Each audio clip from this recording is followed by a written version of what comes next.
Hi everyone, and welcome to The Sleepy Scientist. I'm really happy you're here. Tonight, we're going to go on a calm and quiet trip to learn something amazing. So get comfy, take a deep breath, and let's enjoy this peaceful science story together.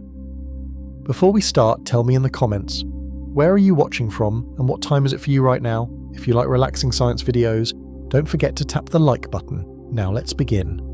Long before the air shimmered blue above the mountains, before forests whispered and rivers carved their silver paths, the sky was heavy with a stillness we can scarcely imagine. The early Earth wore a cloak of gases that would have been unbreathable to us: methane, carbon dioxide, nitrogen, and faint wisps of hydrogen sulfide drifting like ghosts.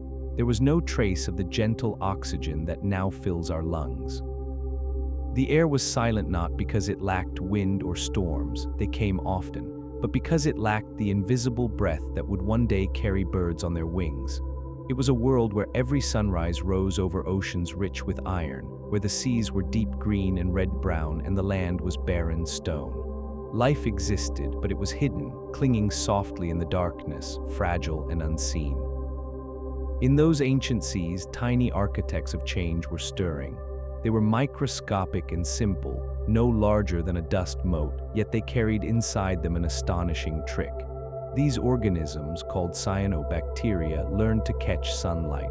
Through a process we now call photosynthesis, they could weave sunlight into food and, as a byproduct, release oxygen.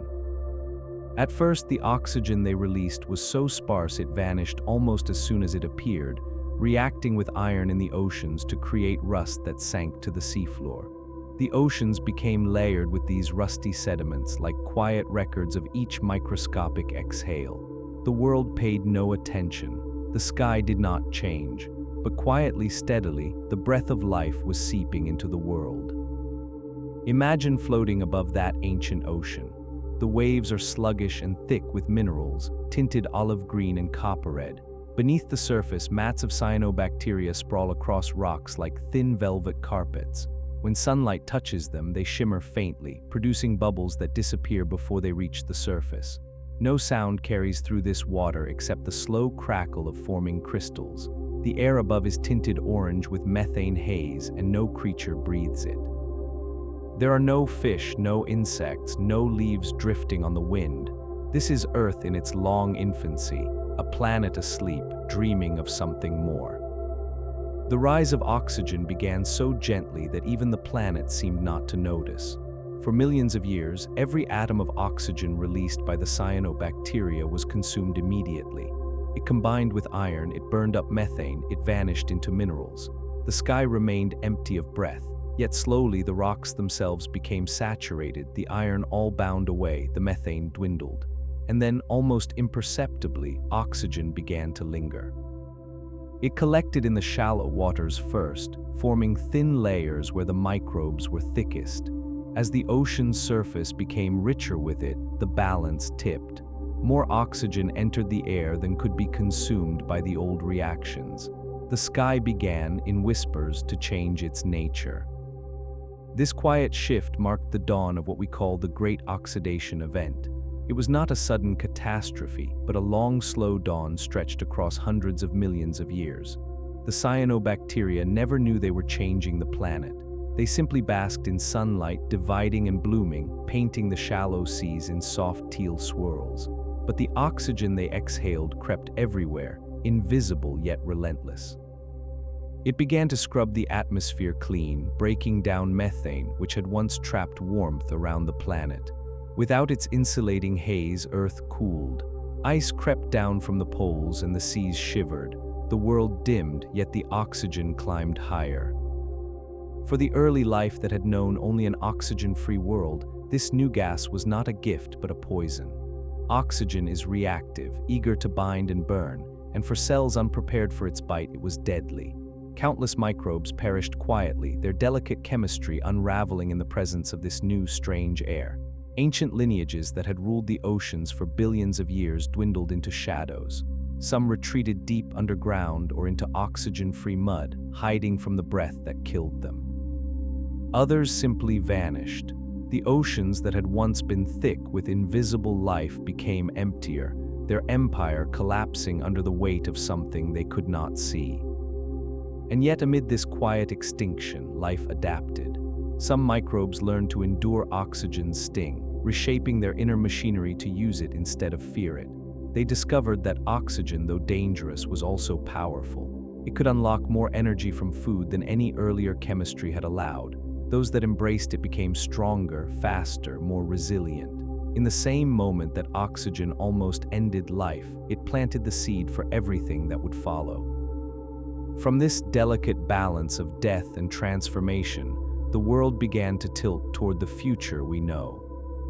The atmosphere, once tinted orange with methane haze, began to clear.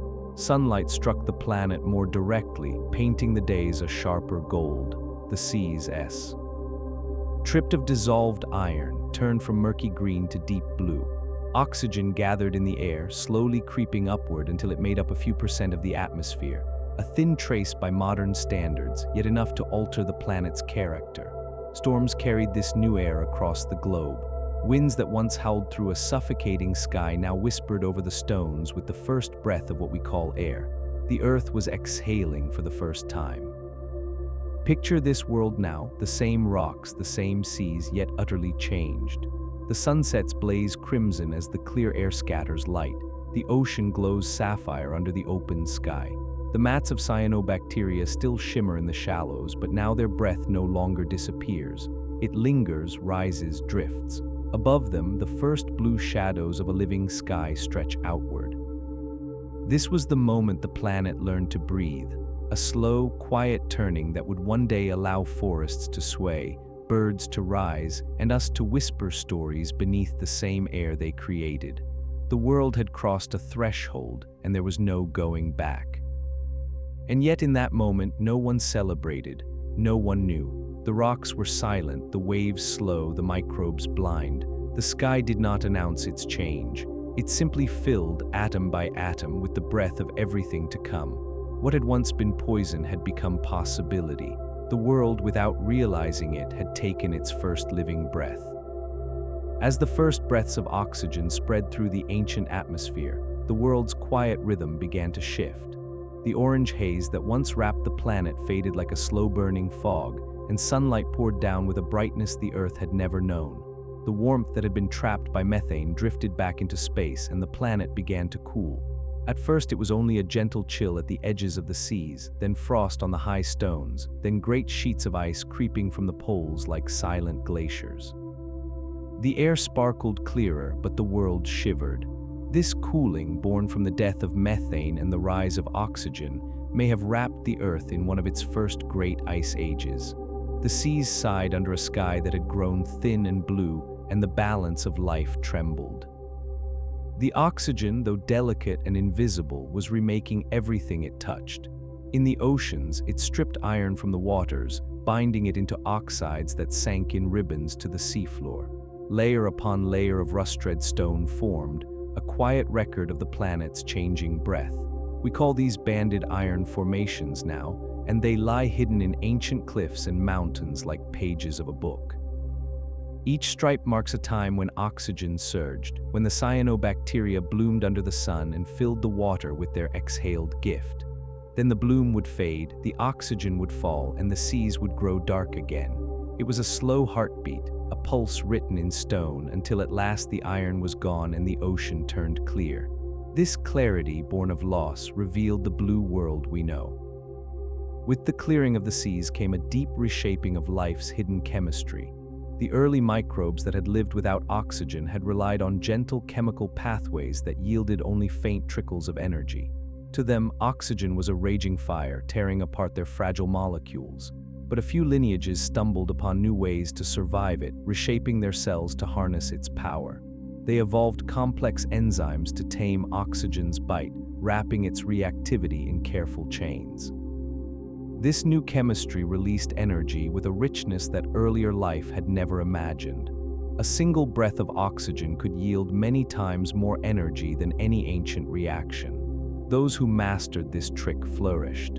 They grew faster, stronger, more intricate, and they began to spread through the seas like delicate new threads woven into the tapestry of life. As these oxygen-using pioneers thrived, the ancient oxygen-fearing empires withered. The vast mats of anaerobic microbes that had once carpeted the ocean floor receded, driven into dark sediments and deep vents where oxygen could not reach. Entire ecosystems vanished into geological silence. The planet's living skin thinned, yet in that thinning something new stirred. The few survivors who embraced oxygen became the ancestors of everything complex.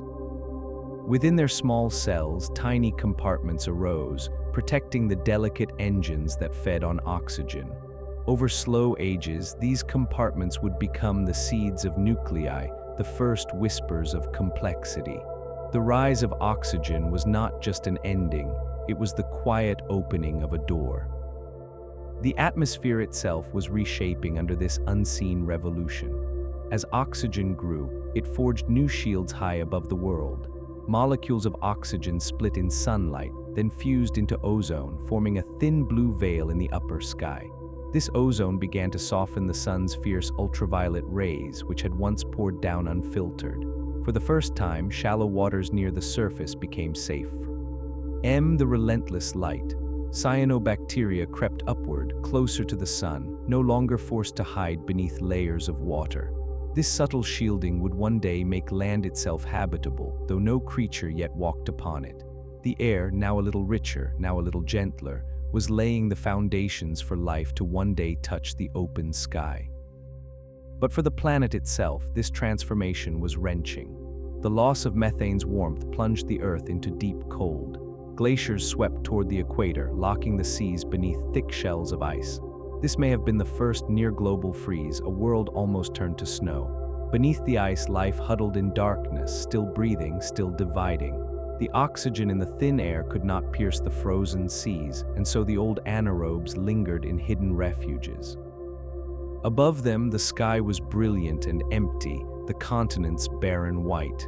It was as if the planet had paused, holding its breath between what it had been and what it would become. Even as the surface froze, the cyanobacteria endured. Beneath thin cracks in the ice, they spread like pale blue paint, drawing light through the frozen ceiling.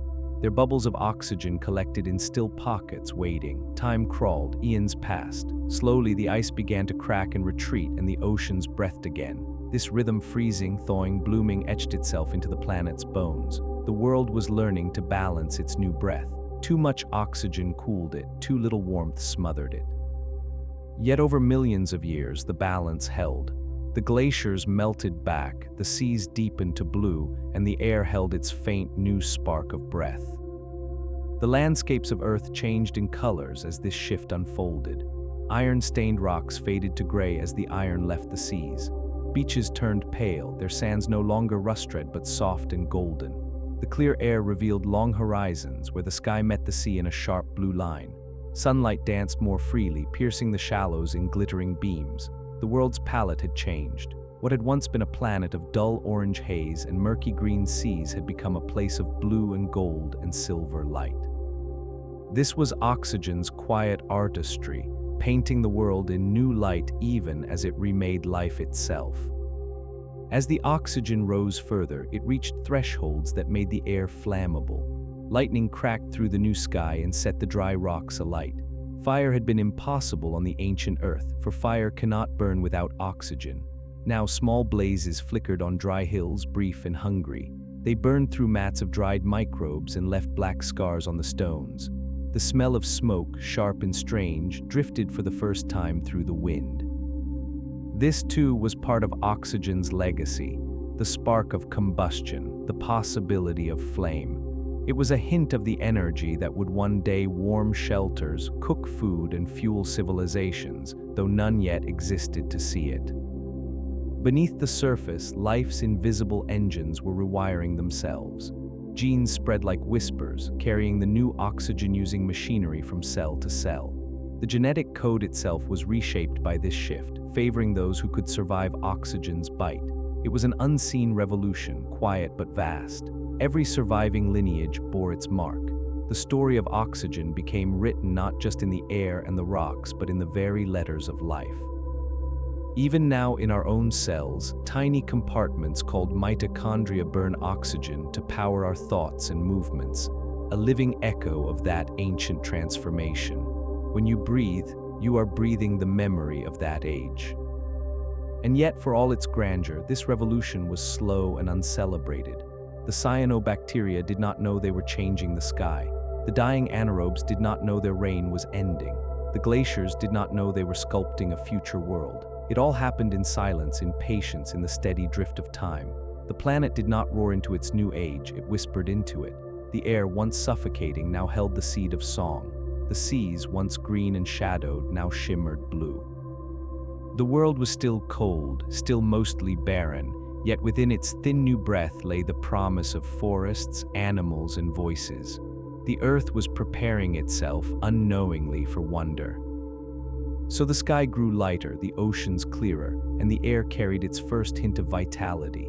It was not yet the world we know, not yet rich enough for complex life, but the path had been set. Oxygen had carved a doorway in time. On one side lay the silent, alien planet of stone and shadow. On the other lay the living earth, green and bright, though it would take billions of years to arrive. The great oxidation was not an instant spark, but a slow, delicate unfurling. Each molecule of oxygen that rose into the sky was like a note in a song no one yet knew they were singing. And as the last iron settled to the seafloor, the melody lingered. The world had taken another breath, deeper than the last. And somewhere in its quiet currents, life was gathering strength to dream again. As the ages turned and the thin blue air strengthened its hold, the world began to soften around its edges. The once barren continents, scoured smooth by ice and storms, lay bare beneath the new sky waiting. Wind traced gentle patterns through dust, and rain began to fall with a cleaner rhythm. The droplets carried dissolved oxygen into shallow pools where they met the surviving lineages of life. There in these quiet margins, the first threads of a new biosphere began to weave themselves. The cyanobacteria still hummed under the sun, but they were no longer alone. Around them, oxygen-tolerant microbes stirred, small and tentative, like whispers testing the air. They multiplied in the thin breath of this changing world, sketching invisible constellations of life across the shallows. In the deep oceans, change moved like a slow tide. The ancient anoxic depths began to lift as oxygen trickled downward, mixing into layers that had never known it. The chemistry of the sea transformed. Elements that had been locked in the rocks dissolved and circulated again, carried by currents and stirred by storms. Nutrients flowed more freely, fueling new blooms of life. The oceans, once still and heavy, grew restless.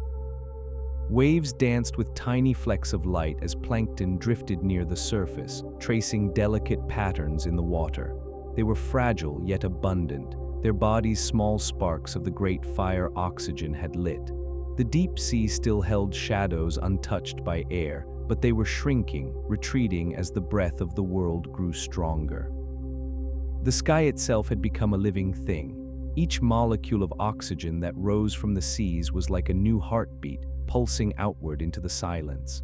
The color of the heavens shifted from pale copper to deep, endless blue. Clouds formed higher, their edges softer, their shadows longer. Sunlight scattered more gently through the clear air, turning dawn's golden and dusk's crimson. For the first time, the planet had skies that could cradle light. Every breeze now carried the scent of possibility, though no nose yet existed to smell it. The world had grown luminous, painted in colors it had never known, and this quiet radiance would become its lasting face. The rise of oxygen also changed time itself. Before, life had been slow, its pace measured in eons. Cells divided rarely, cautiously, conserving their thin trickles of energy. But with oxygen, energy flooded into life like a river breaking its banks. Cells could divide faster, repair themselves more easily, and experiment with new forms. Mutations arose, and for the first time, there was enough energy to explore them. Networks of cooperation formed between cells, loose alliances that would, over unimaginable ages, become the first multicellular bodies. The spark of complexity had been struck. It would smolder quietly for 1 billion years before bursting into the sudden bloom of animals, but its ember began here. in the stillness after the world learned to breathe. While life gathered strength, the earth itself was remade by oxygen's invisible hands. Rocks that had once been soft black crust hardened into red stone rich with iron oxides. Mountains rose slowly as tectonic plates shifted, and their fresh faces weathered into soils. The air carried oxygen into these new soils, unlocking minerals and nourishing the thin mats of life clinging to them. Rivers braided silver lines through the continents, carrying oxygen-rich waters to the seas. With each storm, each tide, each quiet rainfall, the planet reshaped itself to match its new air. The crust, the clouds, the currents, all of them learned to move in rhythm with oxygen's breath. High above, the ozone layer thickened. It was only a veil, yet it marked a profound threshold. The surface of the Earth was no longer scoured bare by ultraviolet light. The ground, for the first time, became a place where life could dream of venturing. At first, only thin biofilms crept up from the shores, glistening in the sun. They were delicate, shredded easily by wind and waves, yet each time they returned stronger. These creeping pioneers traced faint green lines on the stone, like the first brushstrokes on an empty canvas. They carried with them the memory of the ocean and the fire of oxygen. In their presence, the bare land began to feel less like rock and more like soil. Still, the world remained quiet. Billions of years had passed since the first cyanobacteria had begun their soft exhalations, and still there were no forests, no birds, no voices. The oxygen now made up perhaps 10% of the air, enough to change everything, but not yet enough to kindle great flames or power vast bodies. This was the long twilight between eras. The ancient anoxic world had ended, but the modern oxygen world had not yet begun. It was a time of waiting, of gathering potential, as if the planet were holding its breath between. Heartbeats, the silence was not emptiness now, it was anticipation. In that silence, the legacy of the great oxidation was becoming clear. It had been no single event, no sudden storm or flash of fire. It was a slow, patient rising, like the tide creeping up a beach grain by grain. It had destroyed almost all the life that had come before, yet it had gifted the survivors with unimaginable power.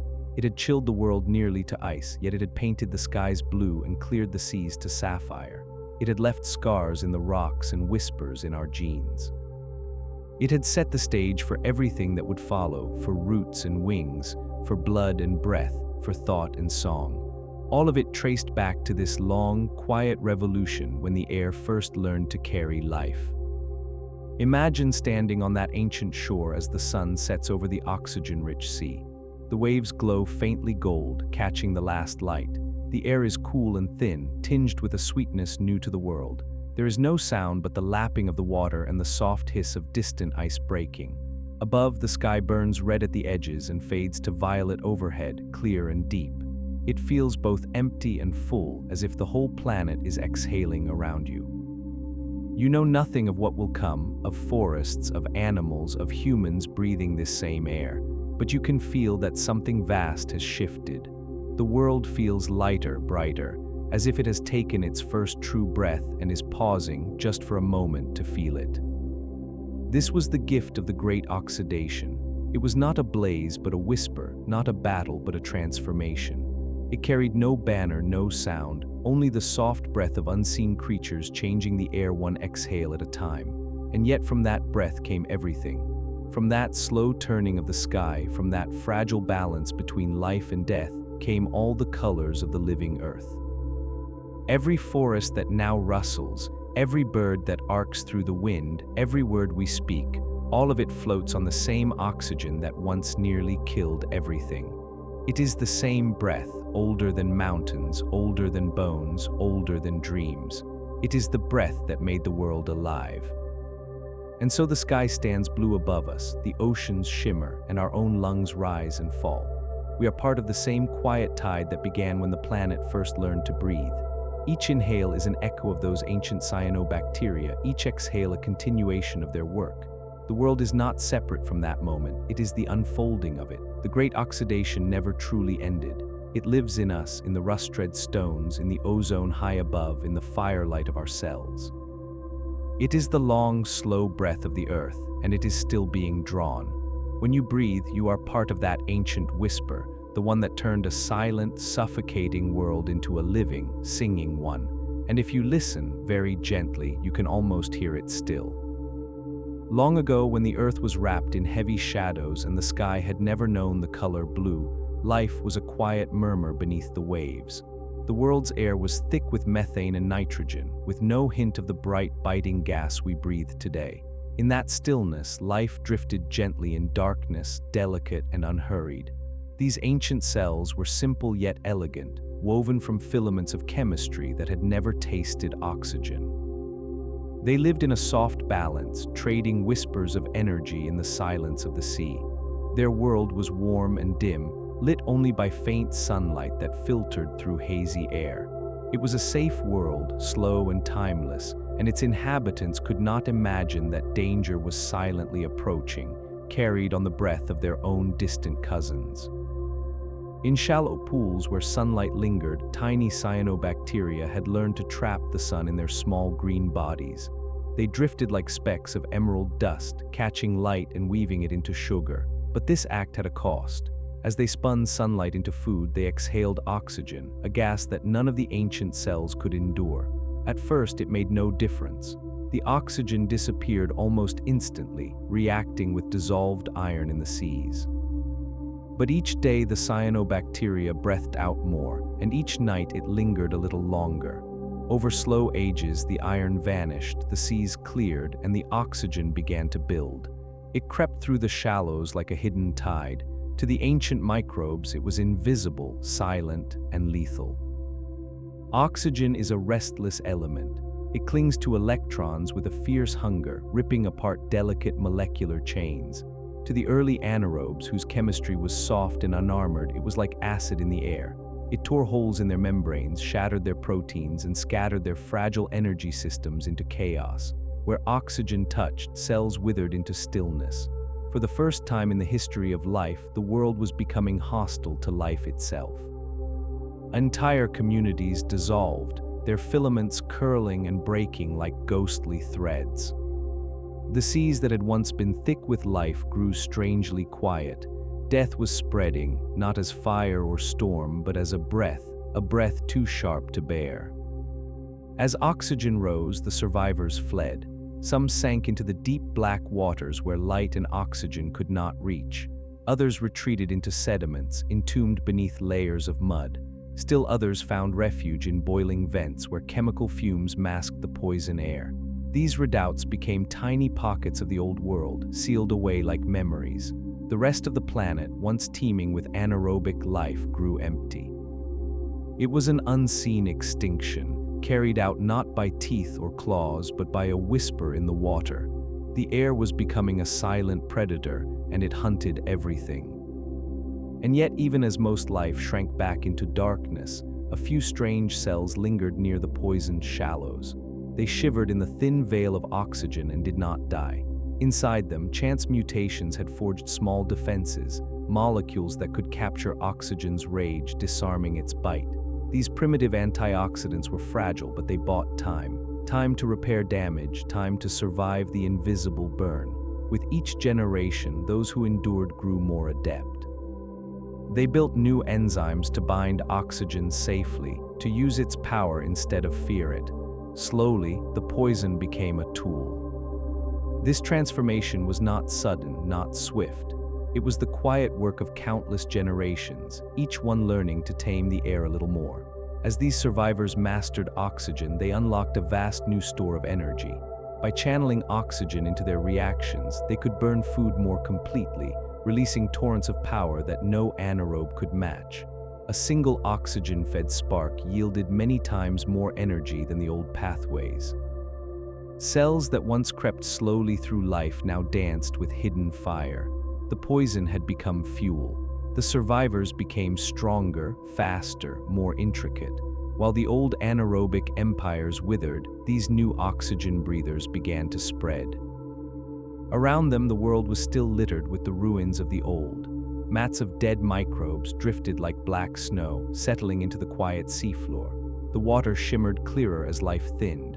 Where once had been bustling cities of cells, now only scattered wanderers drifted. Yet in this emptiness, opportunity bloomed. The oxygen breathers had space to expand, light to capture, energy to burn. They multiplied in the sunlit shallows, spinning invisible webs of living light. The poison that had emptied the seas was now making them fertile again. It was reshaping the world, molecule by molecule, cell by cell. The survivors were no longer just enduring oxygen, they were reshaping themselves around it. Their membranes grew sturdier, their enzymes more precise, their inner scaffolds more elaborate. Tiny compartments formed to isolate the volatile reactions, shielding the rest of the cell from the fire they now wielded. These compartments would one day become the ancestors of mitochondria, though none could have known it then. What mattered was that life had found a way to carry the flame without being burned. The poison had become a hearth. Still, the transformation came at a cost. Every new spark of energy carried danger, every breath of oxygen a whisper of death. Cells that slipped in their balance collapsed, consumed by their own fire. But enough survived, enough adapted, enough learned the delicate dance. Over millions of years, the balance tipped. The oxygen breathers grew numerous, their lineage spreading like pale threads through the blue water. The anaerobes were pushed deeper into darkness, their reign broken. The age of quiet simplicity was ending. The age of fire-breathing life had begun. And yet through it all, the survivors carried the memory of the poison. Even now, deep within our cells, the same ancient defenses linger, molecules that guard us from oxygen's bite, enzymes that tame its wild hunger. We carry both the wound and the cure, passed down from those first trembling cells who stood at the edge of death and chose to burn. Every breath we take is their victory, every heartbeat a spark struck from the fire they stole from their enemy. The air that once killed them now keeps us alive. The poison became our breaths. If you listen softly, you can almost hear their echo in your own lungs, the hiss of oxygen entering, the whisper of its fire flowing through your blood. It is the same breath that rose through the ancient seas, the same spark that turned death into life.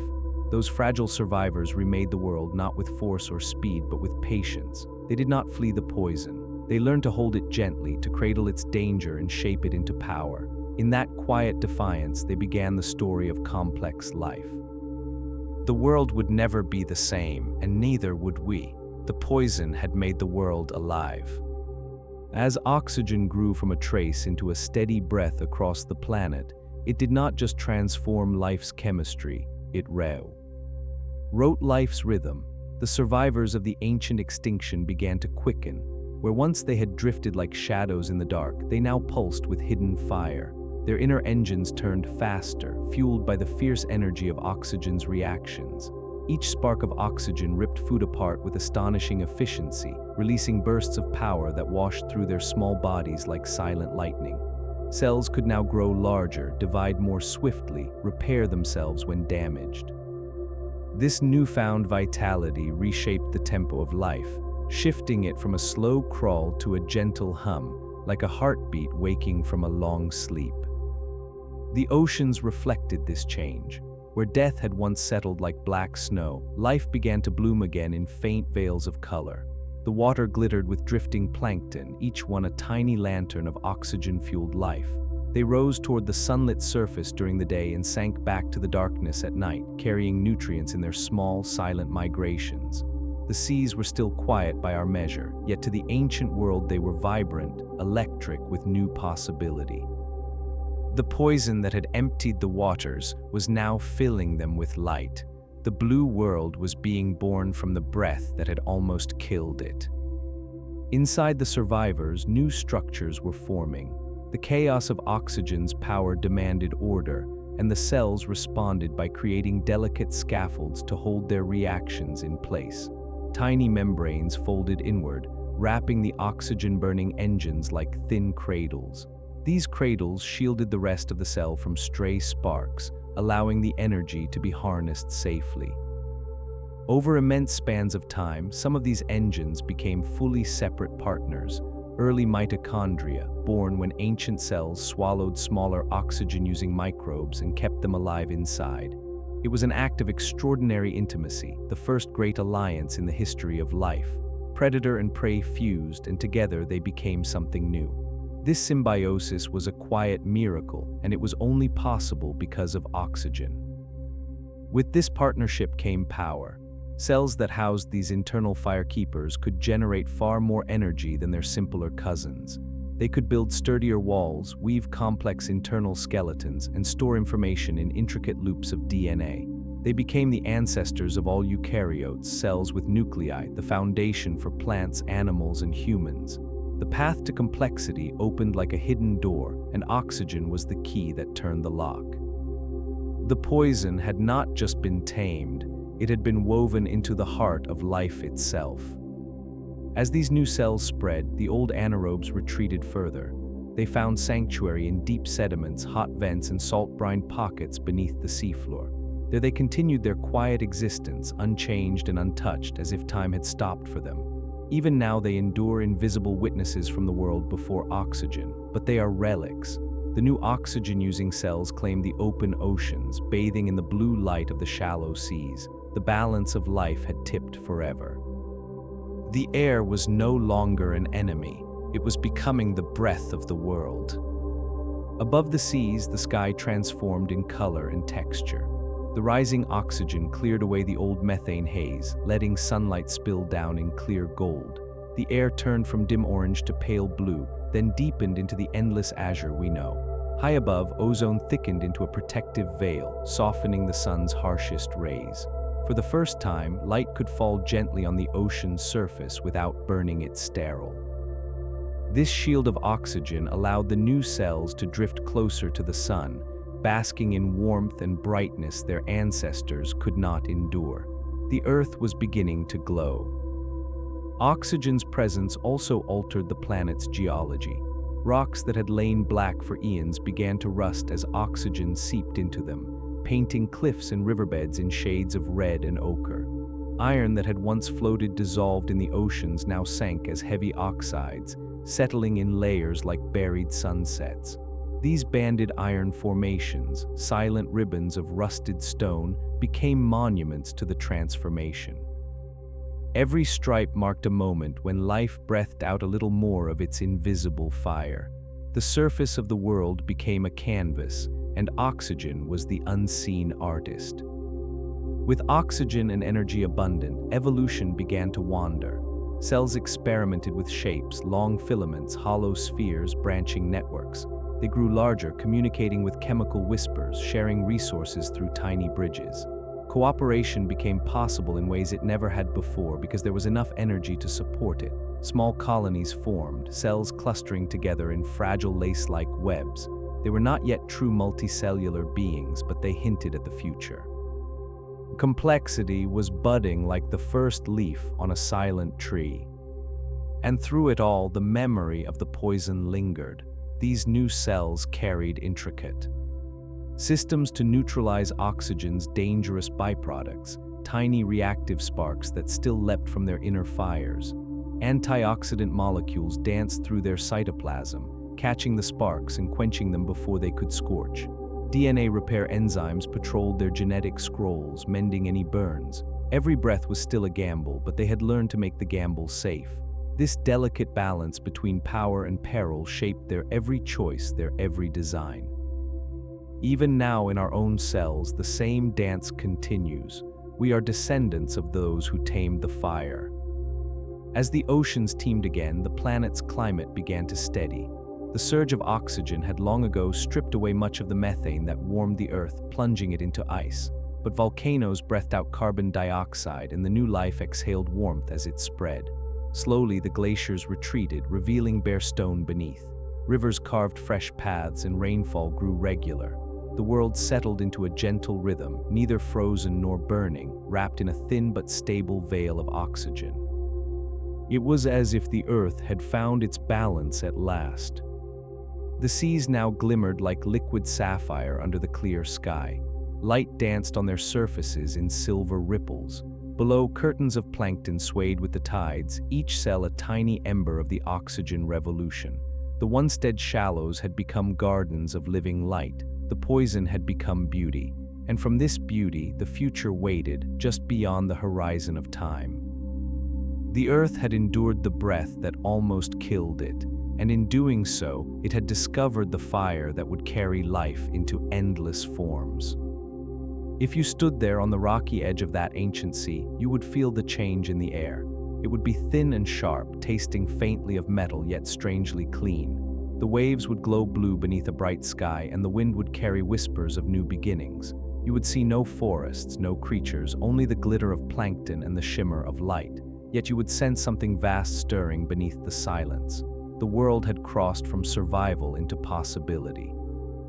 The poison had not just spared life, it had remade it into something greater, something luminous. The age of fire-breathing life had truly begun, and it would never end. As the oxygen-breathing world settled into its quiet new rhythm, the survivors of the ancient crisis began to weave their story deeper into the fabric of the planet. The air that had once scoured them now wrapped gently around their fragile forms. It seeped into every tide pool, every shallow sunlit shelf, dissolving into their tiny bodies with each breathless ripple. Life no longer trembled before this gas. It inhaled it, carried it, built itself around it. What had been an unseen predator had become the heartbeat of the living earth. The survivors had not just endured the poison, they had transformed it into the very essence of survival. Their mastery of oxygen allowed life to dream in larger shapes. Freed from the slow trickle of anaerobic energy, cells began to build themselves in elaborate architectures. They crafted internal skeletons of protein to hold their shapes, strands of filaments to move their parts, delicate chains of molecules to store vast libraries of instructions. They were no longer small hollow spheres drifting aimlessly. They became intricate little worlds. With every division, their complexity deepened. Their inner fires burned steadily, and their defenses grew ever more precise. Oxygen fueled their growth like sunlight hidden inside their blood. The poison had become a song, humming in every pulse of their being. This new vitality rippled outward into the seas. Tiny colonies fused together, their cells holding one another in thin sheets and branching chains. They began to divide labor among themselves, some focusing on capturing light, others on gathering nutrients, others on binding the colony together. These were the first glimmers of cooperation, the faint outlines of multicellularity. Such experiments would rise and fall for eons, fragile and fleeting, but each left behind whispers of possibility. The energy from oxygen made these experiments sustainable, letting life try and fail and try again. Out of this patient persistence would one day come the first animals, though that future was still far away, sleeping inside the silence. The oxygen itself continued to climb. From barely detectable traces, it reached 1/10 of the atmosphere, then more. Fires began to spark more easily on dry shores where lightning struck. The smell of smoke drifted across bare stone, a sharp reminder of oxygen's lingering wildness. Yet even this danger carried a hidden promise. Fire would one day warm shelters, cook food, and forge tools. For now it danced briefly across empty hills, then faded into ash. The earth was testing the edges of its new breath, learning what it could carry. Each flame was like a flicker of the future, brighter. And brief in the ancient dusk. High above, the ozone shield thickened, darkening the upper sky into a soft violet haze. It was invisible from below, yet it changed everything. It softened the sun's harsh ultraviolet light, making the world less hostile to delicate molecules. DNA no longer shattered so easily under the sun's gaze. The surface of the earth grew gentler, its light less lethal. Life crept closer to the open air, painting thin films on wet rocks. They shimmered faintly green in the daylight, anchored by the fire of oxygen coursing through their cells. The land was still barren, but it was no longer forbidden. The poison had cleared the path. Beneath the waves, the ancient anaerobes still lingered in isolated pockets, far from the touch of oxygen. They lived slowly, untouched by the fire, as if frozen in time. Their world was shrinking, but it did not vanish. Even today, deep beneath the ocean floor and inside our own bodies, their descendants endure. They are living fossils from the age before breath. Their persistence is a quiet reminder that the old world never truly ended, it simply stepped aside. The oxygen world rose not by annihilating the old, but by flowing around it like water finding a new course. Both worlds still exist, layered like whispers in the tapestry of life. The chemistry of the planet also shifted under oxygen's influence. Minerals that had once lain locked in stone dissolved and cycled through the seas. Elements like sulfur and nitrogen danced in new patterns, bound and freed by oxygen's restless pull. The surface crust itself grew richer, crumbling into soils that could one day cradle roots. The air and the rock began to speak to each other through storms and rivers, through wind and tide. The planet had become a living system, its parts entwined by the breath of life. Oxygen was no longer just a substance, it had become the thread stitching the world together. Inside the cells, this transformation left deep marks. Mitochondria multiplied, humming like tiny furnaces, burning oxygen to keep the cell alive. Nuclei swelled with sprawling genomes, carrying the instructions for building ever more complex bodies. Energy poured through these networks like bright water through dark channels, feeding the slow flowering of complexity. The once simple cells had become elaborate palaces of molecules, powered by the same gas that had once shredded their ancestors. This was oxygen's greatest irony. The destroyer had become the architect. The poison had become the cornerstone of life's future. As the oceans turned fully blue and the skies deepened into endless azure, the world entered a long, peaceful epoch. The frantic upheaval of the great oxidation gave way to a slow, steady breathing. The climate warmed gently, the ice retreated, and the seas lapped softly at the shores. Life, still microscopic, wove quiet webs in the water, patient and hidden. Yet the planet itself seemed to glow a little brighter, as if aware that something profound had shifted. The air shimmered clean. The rocks glinted with rust-red seams. The surface of the world seemed washed of its old shadow. The age of poison was over. The age of breath had begun. If you stood on the shore of that ancient earth, you would not see forests or hear birds. You would see only water stretching to the horizon, glittering under a blue sky. The air would be thin, metallic, yet strangely sweet. Beneath the waves, invisible fires would be burning in the hearts of the cells, tiny and relentless. The world would feel alive in a way it never had, as though the planet itself had taken a deep, slow breath. It would be impossible to imagine that this soft air had once been death itself. Yet it had been, and that paradox would echo forever in the hearts of all living things. For even now we carry the memory of that turning. Each breath we draw is a thread tied to that ancient threshold. The same oxygen that once withered the seas now fuels our thoughts, our voices, our dreams. The enzymes that protect our cells from oxygen's bite are the same ones forged in those first trembling survivors. Every heartbeat is powered by the same fire they learned to cradle. We are the children of their defiance, living proof that the poison became life. The air around us is not just atmosphere, it is inheritance. It is the echo of that moment when death became breath. And so the world moved quietly from fear to flourishing. Oxygen rose like a tide, and life rose with it, reshaped by the very thing that once unmade it. The poison had not been defeated, it had been embraced, softened, and woven into the pulse of the planet. It became the whisper in the wind, the shimmer in the water, the spark in our blood. It became the breath that binds us to every living thing. What once killed everything now keeps everything alive.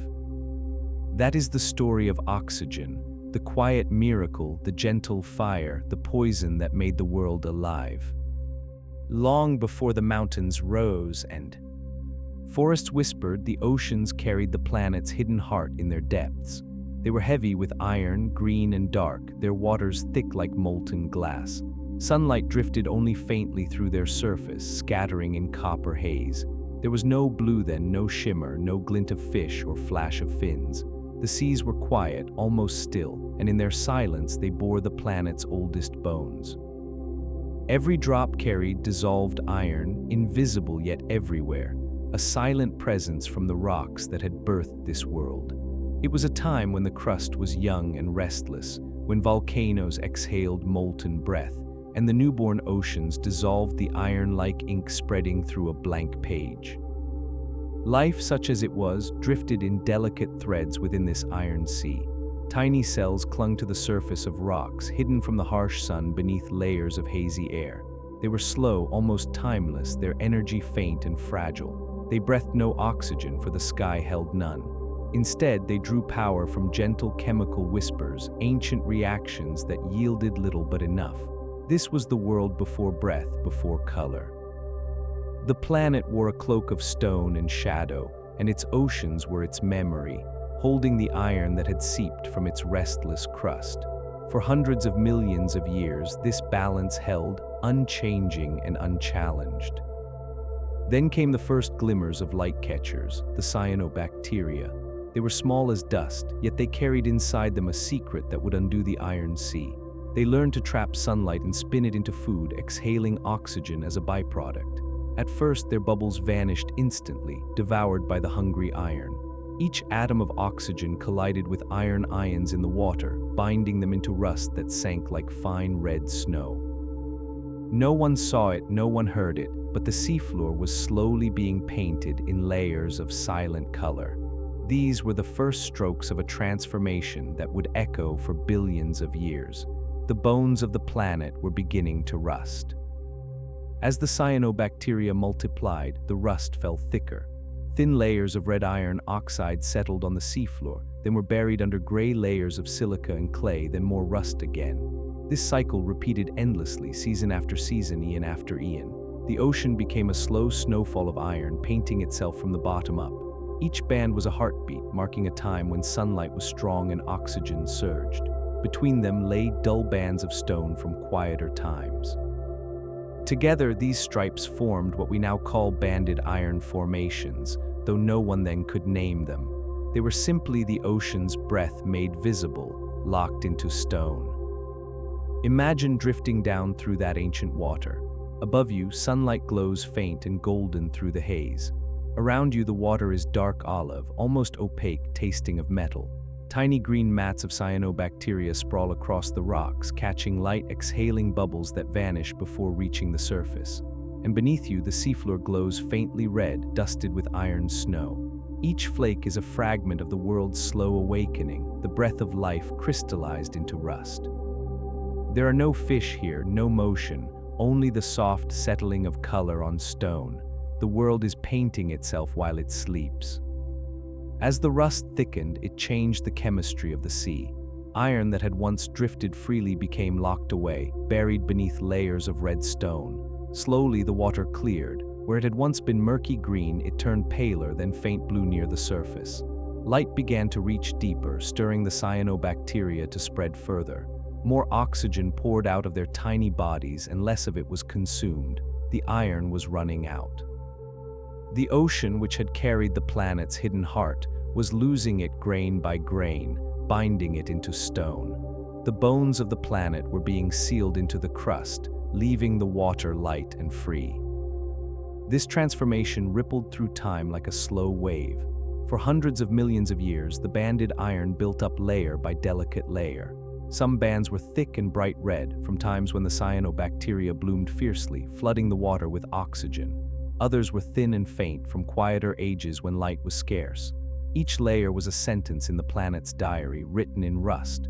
Today, these stones lie in ancient shields and cratons, deep in the oldest roots of the continents. They are the memory of that long dawn when life's first breath met the planet's buried iron and turned it to color. As the iron vanished from the oceans, a threshold was crossed. No longer could the oxygen be swallowed as quickly as it was made. It began to accumulate, first in the surface waters, then in the air. The great oxidation had begun, born from the exhaustion of iron. The oceans, once green and heavy, turned blue and clear. The sky shifted from copper haze to pale azure. The seafloor, layered in red stone, stood as proof of the change, the bones of the planet had rusted, and in their rust they had made room for breath. This rusting reshaped more than just color. It altered the weight of the ocean, the circulation of its currents, the balance of its minerals. Iron that had once nourished life became scarce, and many ancient microbes withered for lack of it. Yet others thrived in the clearer water, blooming in the new light. The extinction of the Iron Age became the birth of the Oxygen Age. Life's path had bent sharply, though it did not know it. The cyanobacteria continued their silent work, painting the seafloor even as they prepared the sky. They were artists without intent, sculptors without sight, reshaping the planet grain by grain. Above, the continents began to rise from the seas, lifted by the slow drift of tectonic plates. Rain and wind carried fragments of the banded iron back to the surface, scattering rust across the newborn lands. Red dust blew through the thin air, settling in cracks and gullies, staining the first soils. The color of the world was changing. Where it had once been gray and green, it now bore streaks of deep crimson. The planet wore the memory of its transformation on its skin. The rust was not just in the rocks, it was in the wind, in the water, in the light. Even now, those ancient layers remain.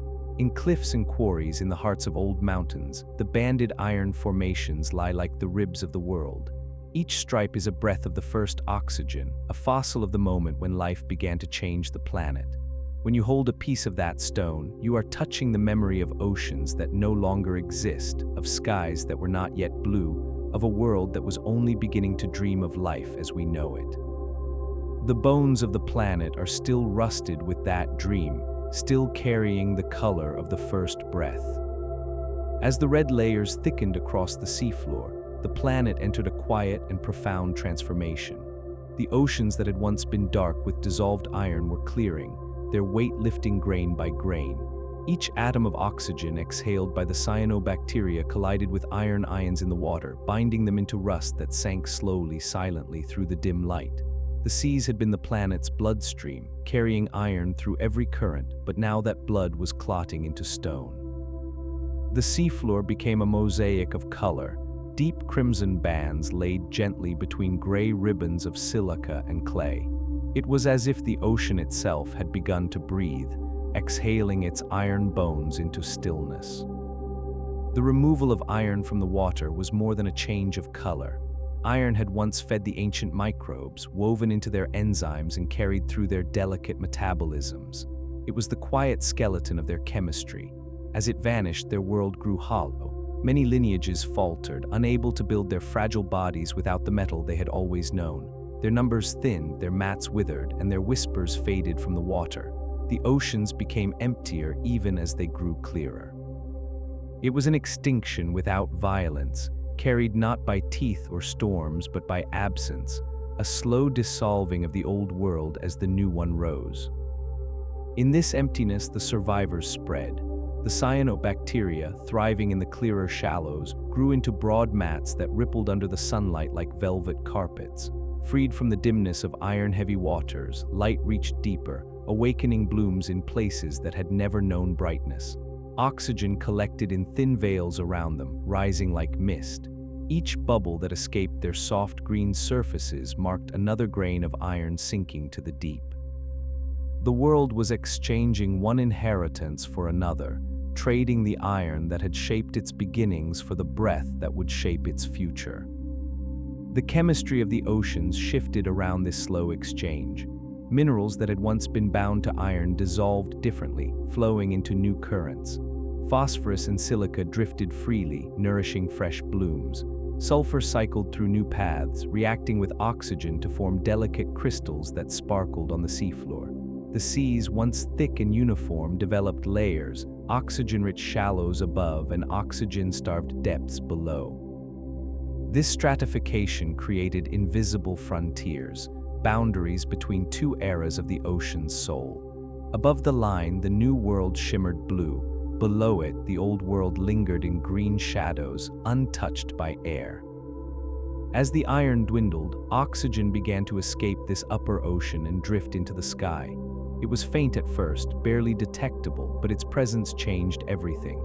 The methane that had once warmed the planet was stripped away by oxygen's sharp touch. Without methane's veil, the heat bled from the world and the climate cooled. Glaciers crept outward from the poles, whispering across the stones. The oceans froze in places, sealing the banded iron beneath silent ice. This global chill was the Earth's shiver at its own transformation, a pause, a deep breath, biff. Or the new balance settled. The rusted bones of the planet lay hidden under frost, while above them the air grew thinner, clearer, colder. The cyanobacteria endured even in this frozen hush. Beneath translucent ice, they caught the pale sunlight, exhaling more oxygen into still waters. Their tiny bubbles rose and vanished, leaving rust snow to drift down into the dark. It was a fragile persistence, yet it did not falter. Over countless seasons, the ice thinned, cracked, and retreated. The seas breathed again, and with each exhale, more iron vanished into the stone. The glaciers melted back, revealing coastlines streaked with red dust. The planet emerged from its brief slumber wearing a new face, clear seas, pale skies, and a crust stained with the memory of its transformation. Above the water, the rising continents began to gather these rusted layers. Waves eroded the banded iron beds, lifting grains into the air. Red dust swept across the winds, settling into valleys and riverbeds, mixing with the first thin soils. Rain carried it back to the oceans in rusty plumes, a final offering to the sea that had birthed it. The continents glowed faintly under the pale sun, their stones streaked with deep crimson veins. The bones of the planet had surfaced, and they painted the world in their color. The oxygen, freed from its long entanglement with iron, spread more easily now. It climbed into the sky, where sunlight split some of its molecules into ozone. This thin blue veil gathered high above the planet, softening the sun's harsh rays. For the first time, the light at the surface grew gentle enough to cradle life. The cyanobacteria spread wider, weaving luminous films across tidal flats and rocky shores. Beneath them, the seafloor held vast buried archives of the age before breath, rusted pages sealed away forever. The old world lay beneath, and the new world walked quietly above it. Deep in the oceans, the last free iron disappeared. The water lost its green hue, turning sapphire in the clear light. This clarity was dazzling but dangerous. The iron that had once buffered oxygen's sharpness was gone, and oxygen began to collect more quickly. For the ancient anaerobes that still lingered in dark crevices, this was a creeping doom. The very water that had once carried them now carried their destroyer. They retreated further, clinging to vents and sediments where oxygen could not reach. The oceans had turned against them. The rust they had never seen had sealed their fate. And yet the planet was more beautiful than it had ever been. The seas shimmered like blue glass under the clear sky, and the winds carried the faint scent of minerals from the rising continents. The air was thin but luminous, glowing at dawn and dusk with colors unseen in the old methane haze. The banded iron lay hidden below, unseen yet omnipresent, the bones of a world that had been consumed to make this one. It was the silent cost of beauty, the buried remains of a planet's first breath. Over millions of years, these layers grew thick and heavy. They were buried under new sediments, folded by drifting plates, lifted into mountains, then buried again. The banded iron became the core of continents, their deep roots stained red. The ocean that had painted them moved on, carrying only traces of its old iron heart. What remained was stone, a fossil not of creatures, but of chemistry, of the moment when life first began to shape the planet in its own image. The bones of the world were no longer fluid. They were stone, and they carried the color of life's awakening. If you could walk along those ancient seafloors now, you would see the layers stretching away into darkness, red, gray as far as sight could reach. You would hear nothing but the faint settling of silt. Yet every stripe beneath your feet would be a heartbeat of the early earth, a pulse of oxygen falling as rust. It would feel like walking on the fossil of a breath, and in truth you would be. The planet had exhaled its iron, and in doing so it had cleared its lungs for life. The bones of the planet had rusted, and from their rust the future waited. As the last free iron sank from the seas, the planet exhaled into a silence it had never known. The water, once dense with metal, shimmered clear and blue under the brightening sky. The haze of methane had long since faded, and the air felt sharper, almost weightless. It carried the faint tang of something new, something invisible yet everywhere. Oxygen was no longer a whisper, it was becoming the quiet rhythm of the world.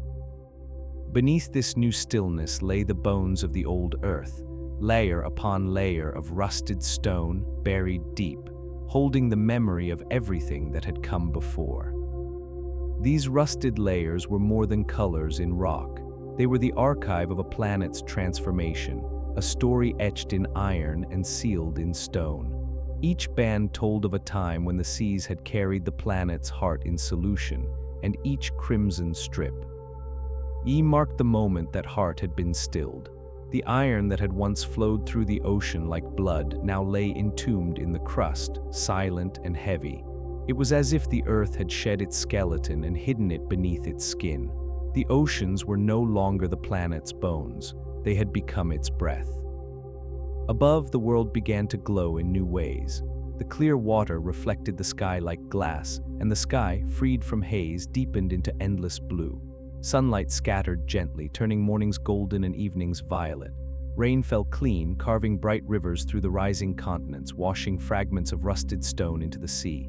The land itself was streaked with the memory of the old oceans, veins of red rock gleaming in gray cliffs, bands of iron flashing like ancient scars. The bones of the planet had surfaced, not as relics of death, but as the quiet foundation for everything that would live. The oxygen that had once been trapped by iron now roamed freely. It rose into the sky, gathered in the air, drifted across the seas. It touched every stone, every drop, every cell. It seeped into the shallow soils that were forming from the first weathered rocks, preparing them to cradle roots that did not yet exist. It mingled with nitrogen in the wind, forming new chemical dances that would one day nourish plants. The rust had not only recorded the past, it had cleared the path for the future. By locking away the iron, the oceans had made space for air, and the air was beginning to imagine life. In the deep crust, the banded iron sank slowly under its own weight. Tectonic plates folded and buried it, carrying it downward into darkness. Heat and pressure forged it into hard, shining hematite, dense as bone. These slabs became the cores of continents, anchoring them like roots. The continents grew broad and stable around them, their edges lashed by waves, their faces carved by storms. The rusted bones of the planet became its spine, holding the shape of the world steady as life gathered the courage to grow. Without this iron skeleton hidden below, the restless crust might have shattered beneath the weight of oceans. Instead, it held, and the surface calmed. The rust had given the planet not just color, but strength. As the planet steadied, the survivors of the great oxidation spread through the transformed seas. The cyanobacteria still drifted in soft green mats, but now they floated in sapphire light. Oxygen shimmered around them, dissolving into every ripple.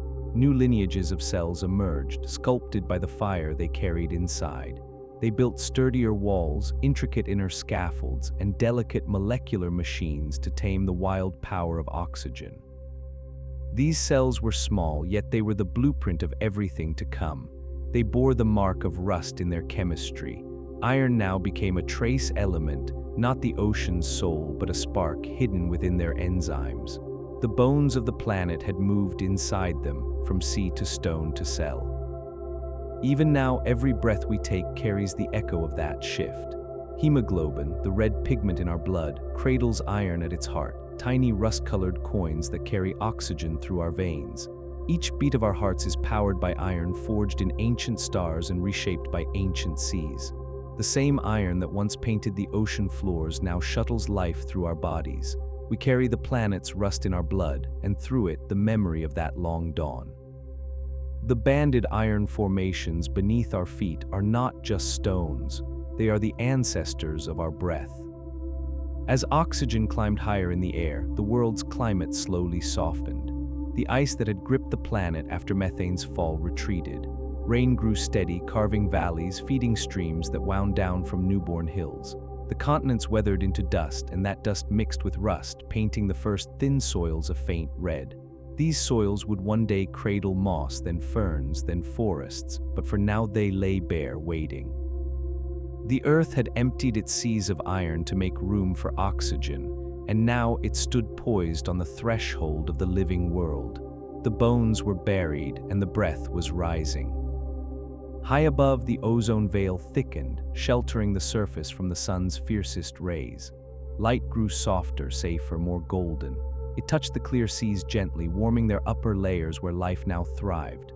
The cyanobacteria spread wider, weaving delicate blooms across the ocean's face. Their shadows rippled like lace under the waves. They did not know what they were building, or that the rusted layers beneath them were the silent cost of their creation. They simply floated, basked, and exhaled. Yet in their exhalations, they had carved a new planet from the old. The banded iron formations lay deepening beneath them, each layer another forgotten breath. Over billions of years, they would be lifted into mountains, cracked open by frost and spilled across the world as red dust. They would become the ore that future creatures would mine to build their cities, bridges, and blood-bright towers. They would become nails and ships, trains and telescopes. The bones of the planet, rusted long ago, would become the skeleton of civilizations. The red stone beneath our feet is not just the past of life, it is its hidden future. If you stand on an ancient outcrop of banded iron today, you are standing on the seafloor of a vanished world. The stripes curve through the stone like the slow pulse of time, red, gray, endless as memory. Touch the surface and it feels cool, smooth, silent. Yet within it is the echo of waves that no longer roll, the breath of microbes that no longer drift, the shimmer of sunlight through a sky that had never seen blue. You are touching the moment when the planet first learned to change itself. The bones of the world are beneath your hands, and they are rusted with the dream of life. The seas are blue now, the skies endless and bright, and life moves restlessly across the continents. Yet all of it floats on the breath that was freed by rust. Every leaf, every wing beat, every word carries oxygen through iron. The banded iron formations are silent, but they are the reason the air is not. They are the quiet cost of our breath, the hidden roots of our voices. The planet buried its bones to make room for us. And in our blood, in our cells, in the rust-red stones beneath our feet, we carry the memory of that gift. The great oxidation was not loud, not sudden. It was slow, patient, and vast. It turned the ocean's invisible bones to stone, turned death into color, and made the air a place where life could bloom. The rust still lies under the continents, heavy and still, holding the shape of the world. It is the silent witness to the first great revolution, the moment the planet became something more than rock and water. The bones of the planet rusted, and from their rust the living earth rose. Before the sky turned blue, before oxygen learned to linger, the world belonged to empires too small to see. They drifted in endless seas of shadow, woven from filaments of chemistry older than mountains. These ancient microbes ruled the planet for billions of years, painting the ocean floors with their soft mats, clouding the water in living haze. They needed no air, no light, no breath. They fed on whispers of iron, sulfur, and hydrogen, drawing faint trickles of energy from the warm crust beneath them. Their world was dark, stable, and unchanging, a cradle of quiet repetition. They were not swift or strong, but they were many and they endured. Their empires were sprawling and silent. Vast carpets of cells blanketed the shallow seafloors, rippling like silk in slow currents. They exhaled no oxygen, for there was none to breathe. Instead, they traded molecules with one another in ancient cycles, passing electrons like delicate gifts. Each tiny cell was a thread in an immense, invisible web that wrapped the planet. They had no predators, no competition, no fear. The planet's crust dissolved iron and sulfur into their seas, and they wove it into life, steady as tides. Their rain was older than stone, older than rain, older than the moon's pull. The world they ruled was warm and still, and they believed it eternal. But in quiet shallows, a new presence had begun to stir. The cyanobacteria were small and unassuming, drifting like emerald dust in the sunlit waters. They carried inside them a trick that no other life had imagined, the power to trap sunlight and split water. In doing so, they released oxygen, an invisible, ferocious gas unknown to the ancient empires. At first, it meant nothing. The oxygen vanished as soon as it appeared, consumed by iron and methane and stone. The old world went on as before, its rulers undisturbed. But each day, the cyanobacteria exhaled more, and each night a little of it lingered.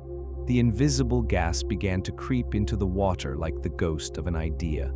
The long peace of the microbial empires was beginning to fracture. Oxygen was not a blessing to the old world. It was poison. It clawed at their fragile proteins, tore holes in their soft membranes, shattered their ancient enzymes. These cells had never built defenses against such violence. Their chemistry had been shaped in a world without fire, and oxygen burned like hidden lightning inside them. As its concentration grew, their webs unraveled. Mats that had covered entire seas thinned and broke apart. Cells curled and dissolved into ghosts. The water that had been alive with their presence became strangely empty. The empires did not fall with noise or flame. They simply faded, undone by the breath they had never needed. The collapse was slow but absolute. It unfolded across millions of years, too long for any one cell to notice, but swift in the rhythm of the planet. As the iron vanished from the oceans, more oxygen remained. As more oxygen remained, more microbes died, entire lineages ancient as the crust. Itself vanished into silence. The ocean floor grew bare, the water clear. The old world was dissolving and the survivors fled. Some sank into deeper layers of mud where oxygen could not follow. Others retreated into cracks in the seafloor near volcanic vents that belched protective gases. A few sealed themselves into salty brines trapped beneath sediments. They abandoned the surface and its creeping poison. The empires had become exiles. These survivors carried their world inside them like a memory. They kept the old ways, the slow reactions, the oxygen-free chemistry, the fragile webs of iron and sulfur. They could not compete with the new oxygen-breathing lineages in the brightening shallows, so they hid where the light and air could never reach. Time passed around them like a silent tide. They neither grew nor changed much. They endured. The surface of the planet was becoming blue and bright above them, but in their dark pockets the old green shadow lingered. The microbial empires had gone to sleep. Meanwhile, the oxygen world grew stronger. The seas turned clear, the skies pale, the continents rose from the water. The new oxygen-using microbes spread like whispers of fire, weaving delicate filaments through the shallows. They built sturdy walls, complex enzymes, inner compartments to hold their flame. They grew faster, divided more often, repaired themselves more swiftly. They were everything the old empires were not: quick, adaptable, unafraid of the brightening air. The surface became their realm. But in the deep places, the sleepers watched, untouched. The old world and the new shared the same planet, but no longer touched. They had become two Earths layered atop one another, one blazing with oxygen, the other silent in the dark. The boundary between them was sharp and thin, like the edge of a dream. Above, the oxygen shimmered in the sunlit waters, fueling blooms of new life. Below, the old anoxic world remained still, wrapped in chemical quiet. Between them lay a narrow twilight where the two worlds touched, where cells from both realms brushed against each other like ghosts. Few crossed that border. Those that did rarely survived. The oxygen was too fierce for the sleepers, and the darkness was too barren for the fire-breathers. So they drifted apart, two civilizations separated not by distance but by air. The old world sank and the new world rose. As eons passed, the sleepers burrowed deeper. Sediments piled above them, kilometers thick. The pressure rose, the temperature climbed, and still they endured. They slowed their chemistry to a whisper, dividing only once in centuries. Their bodies became small and tough, their energy needs almost nothing. They could wait forever. The surface changed beyond recognition. Oxygen rose, glaciers came and went, continents shifted and collided. Plants and animals would someday appear, cover the land, and vanish again. Yet beneath it all, the old empires dreamed in the dark, untouched, unchanged. They were fossils that still lived, holding the memory of a world that had ended. Even now they are there, in deep sediments and crustal rocks, in brines and vents, in pockets of stone kilometers below your feet they wait. They have outlived every extinction, every upheaval, every dawn. They are older than air, older than soil, older than the color blue. Their world ended long ago, but they did not. They simply went to sleep. The great oxidation did not kill them, it buried them in time. The earth carries them still, like whispers in its bones. They are the last shadows of the first world, and they are dreaming. As the surface world brightened above them, the buried empires of ancient microbes sank deeper into their quiet exile. The oceans cleared to sapphire, the skies flushed blue, and the air filled with the breath that had nearly ended them. Where once they had ruled the planet's skin, they now curled in darkness, far below the reach of oxygen's fire. Sediments closed around them like blankets, grain upon grain, sealing them from the new world. They became fossils that still pulsed faintly, like embers hidden under stone. While the surface teemed with life's fresh experiments, They drifted in the dark, unchanging. Their new world was nothing like the one they had lost. It was narrow, pressurized, and black, lit only by the glow of chemical reactions inside their own cells. Water seeped through the rocks around them, carrying whispers of hydrogen, sulfur, and iron, the old fuels of their ancient metabolism. There was no sunlight here, no seasons, no sound but the slow drip of mineral-rich brines. They had traded the boundless seas for labyrinths of pores and fractures, tiny cracks where only single cells could slip. In these secret corridors, they wove their lives, unseen by the blazing oxygen world above. Time passed differently in this underground ocean. The sleepers slowed themselves to match it.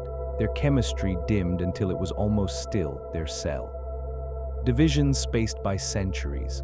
They built stronger membranes to withstand the crushing pressure, sturdier enzymes to endure the slow trickle of heat. They became patient beyond imagining. While the oxygen world raced ahead, cells above multiplying in minutes, they lingered in deep time waiting. Their pace was no longer measured in breaths but in geological ages. They became part of the rock, not just living on it but within it, like tiny spirits anchored in crystal. The surface world forgot them. The cyanobacteria's descendants rose into complexity, cells with nuclei, mitochondria, and endless energy. They spread through the oceans like veins of fire, feasting on oxygen and weaving new ecosystems. The clear shallows bloomed with color and motion, but the old empires did not return. They had retreated too far, and the barrier of oxygen was absolute. Above the sediments, the new life danced in currents of light. Below them, the sleepers rested, their world unchanged. They had become ghosts of a vanished age, slipping through Earth's crust like whispers in stone. And yet their hidden existence shaped the planet in subtle ways. As they clung to the old chemistries of iron and sulfur, they stirred reactions in the deep crust. They dissolved minerals and precipitated new ones, painting veins of pyrite and magnetite through the rock. They cycled carbon and methane in slow underground loops, exhaling faint gases that seeped upward to the surface. Their breath was weak, but it never stopped. They were part of the planet's metabolism, its deep, secret heartbeat. While the surface world blazed with oxygen, the crust still pulsed with their quiet fire. The two Earths were separated but still bound. Their resilience was not defiance but memory. They had known a planet without oxygen, and they carried that memory perfectly. Even their genes bore it, long strands of code unaltered since before the sky was blue. They passed these instructions through endless generations, each one almost identical to the last. Evolution touched them only lightly, for they had little reason to change. Their world did not shift or challenge them, it simply endured. The pressure, the darkness, the slow trickle of minerals, these things were eternal to them. They had escaped time by escaping change. The surface world surged and withered in cycles, but they remained. Meanwhile, the oxygen world above reshaped the planet's face. Glaciers came and went, grinding the continents. Volcanoes split the crust and raised new islands. Forests would one day bloom, animals would roam, and humans would rise to tell stories. Yet none of this reached the sleepers. They heard nothing, saw nothing, felt nothing but the steady warmth of the rocks. Their only measure of the passing ages was the slow drift of the continents overhead, felt as faint tremors in their stone cocoons. While mountains rose and oceans opened, they stayed where they had always been, as if the planet were turning around them. The boundary between their world and the oxygen world grew deeper over time. Layers of stone built up like chapters, each one pushing them farther from the surface. What had once been seafloor became buried kilometers down, yet they clung to it still.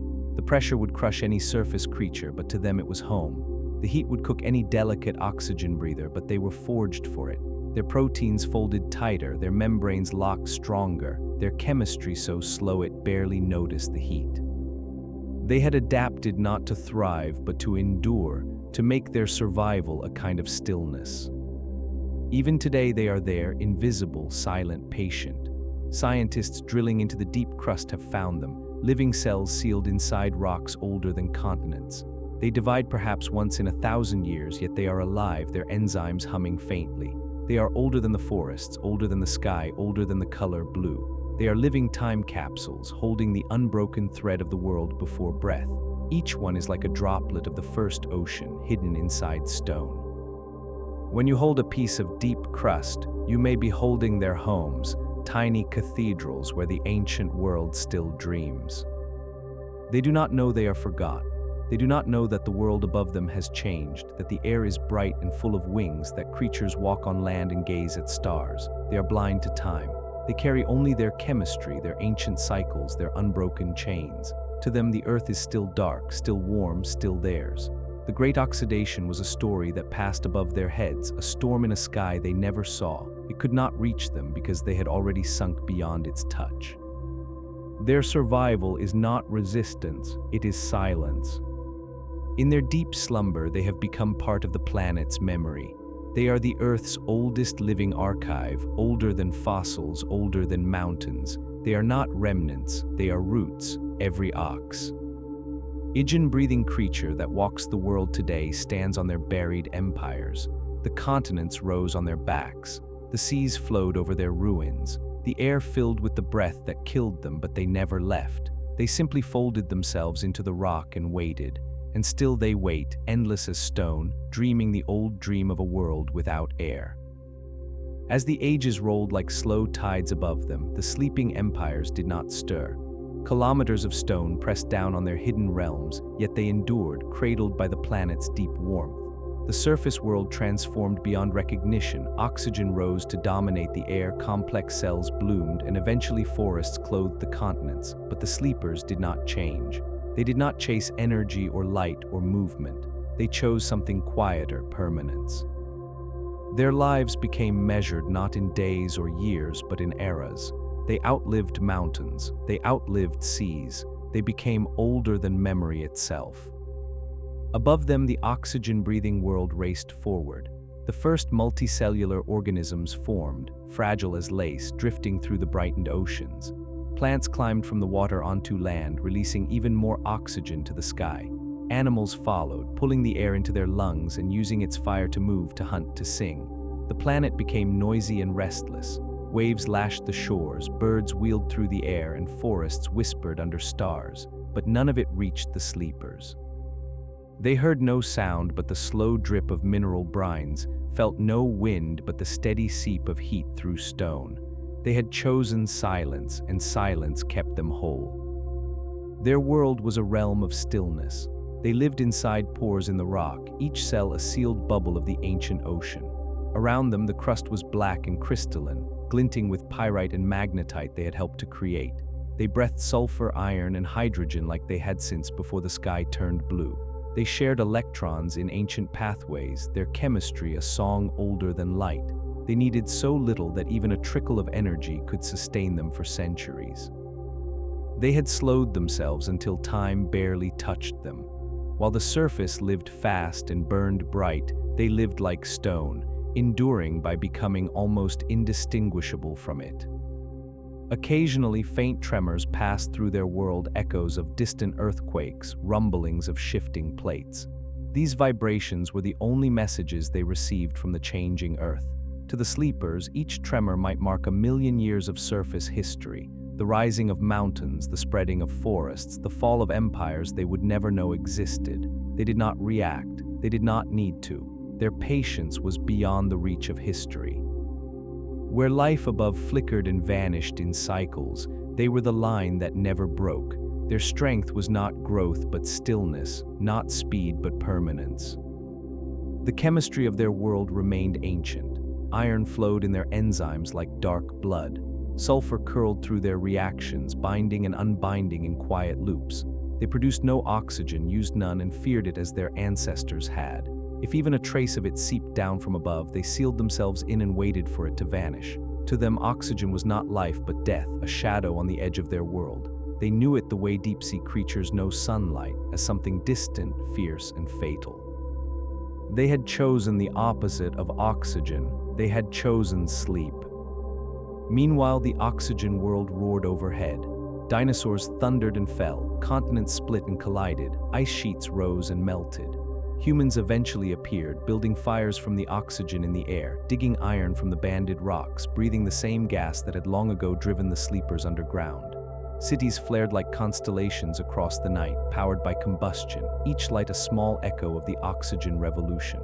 The air that had been poisoned became the carrier of voices and dreams. The surface world became a song, but the sleepers did not sing. They simply listened to nothing, and nothing sustained them. When humans finally drilled into the deep crust, they found them. Cells sealed in rocks older than forests, dividing once in 1,000 years, their chemistry unchanged for billions. Scientists marveled at them, at their patience, their slowness, their refusal to vanish. They were proof that the old world had not been erased, only buried. They were the breath before breath, still lingering. While humans mapped the stars and built machines to escape gravity, these microbes stayed curled in their stone cathedrals, untouched. They were older than the stars humans watched, and they would remain when those stars went dark. Their existence is a quiet paradox. They are the most fragile life on the planet, soft as mist, yet they are the most enduring. They outlived the great oxidation, the freezing of oceans, the drifting of continents, and every extinction since. They survive not because they resist change, but because they ignore it. They are content to remain what they have always been. In a world that became restless and fast, they chose to be still. In a world that filled with air, they chose to breathe nothing. They are the shadow beneath the flame, the pause beneath the breath, the silence inside the song. Even now they live beneath your feet. While you breathe the air that once destroyed their kin, they drift in the blackness of the crust, patient as stone. Their chemistry hums faintly in the dark, unchanged since the dawn. They are the oldest living memory of a world without oxygen, the last citizens of the first age. Every heartbeat you feel depends on the air that buried them, yet their hearts have never quickened. They are the balance to everything that changed, the anchor holding the planet's history in place. If you could visit them, you would find no light, no motion, no sound. Only black rock veined with faint glimmers of iron, and within its pores, single cells curled like seeds. They would not move as you watched. They might not divide for centuries, yet they are alive. Their quiet pulses echo the rhythm of the earth before breath. They are the pause that made our world possible. Without their retreat, the oxygen could not have risen. Without their silence, our song could not have begun. So they remain the sleepers, the forgotten emperors of the first earth. They do not know they were dethroned. They do not know they were spared. They only know their ancient cycles, their dark chemistry, their endless patience. While the oxygen world rises and falls above them, they continue their long sleep. They are the shadowed root of all life, the stillness that endures beneath every storm. The world we know floats on their silence, and if all breath were to vanish tomorrow, they would not mourn. They would simply wait. They would close the circle, and the earth would be theirs again. The oxygen in your breath was born in stars. Long before the earth cooled, long before the oceans filled, massive suns lived brief and brilliant lives in the dark. In their cores, they fused hydrogen into helium, then carbon, then heavier and heavier elements, until their hearts became hot enough to forge oxygen. When their fuel ran out, they collapsed and exploded as supernovae, flinging their innermost atoms across the galaxy like seeds. Oxygen drifted through the void in glowing clouds, mingling with carbon and iron, swirling for eons until gravity gathered it into a newborn world. That world became the Earth. Every breath you take is a gift from stars that died to make you possible. At first, that oxygen lay locked in stone and water, invisible and silent. The young Earth was a molten sphere wrapped in storms of rock vapor, its air thick with carbon dioxide and methane. Oceans condensed out of the steam and dissolved oxygen into their depths, binding it to iron and sulfur. The atmosphere held almost none. It was a world of rust-colored seas and copper skies, and life's first whispers rose in that oxygenless stillness. Tiny cells wove themselves from the planet's raw elements and began the slow dance of survival. They needed no air. They thrived in the deep, drawing energy from iron and heat, unaware that the very element that had forged their planet slept hidden around them. Then came the cyanobacteria, catching sunlight in their small green bodies. They split water into hydrogen and oxygen, using the hydrogen to build their food and exhaling the oxygen as waste. That waste gathered quietly, bubble by bubble, breath by breath. At first it bound to the iron in the seas, painting the seafloor with rust. But as the iron dwindled, the oxygen began to linger. It rose through the water, drifted into the air, and transformed the world. This was the content referenceoicite, 3 index equals 3, the first time oxygen filled the sky. It was the first spark of the fire that would one day burn in your cells. To the ancient microbes, oxygen was poison. It tore their fragile molecules apart, unweaving the chemistry of their lives. Countless lineages withered as the air grew sharp, yet some survived not by fleeing the oxygen but by mastering it. They built enzymes to capture its fierce hunger and tame it into energy. They wrapped the reactions in membranes, shielding their delicate interiors from the flames they had lit.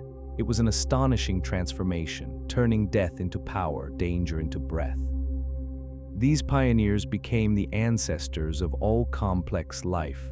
Oxygen, once a ghost of dead stars, had become the heartbeat of living cells. The energy it offered was immense.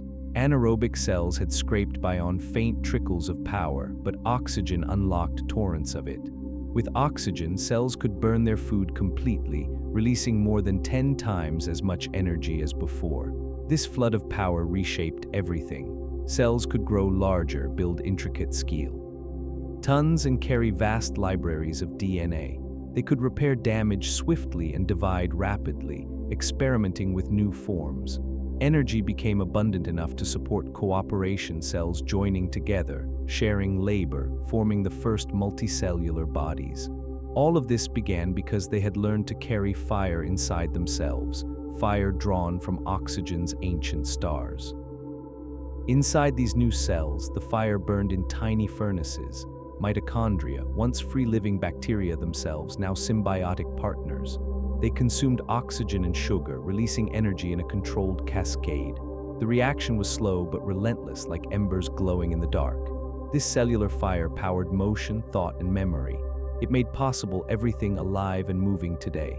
Even now, your mitochondria burn the same oxygen forged in stars, their flames hidden in your flesh. Every step you take is starlight caught by ancient oceans, bound into air and set alight inside your blood.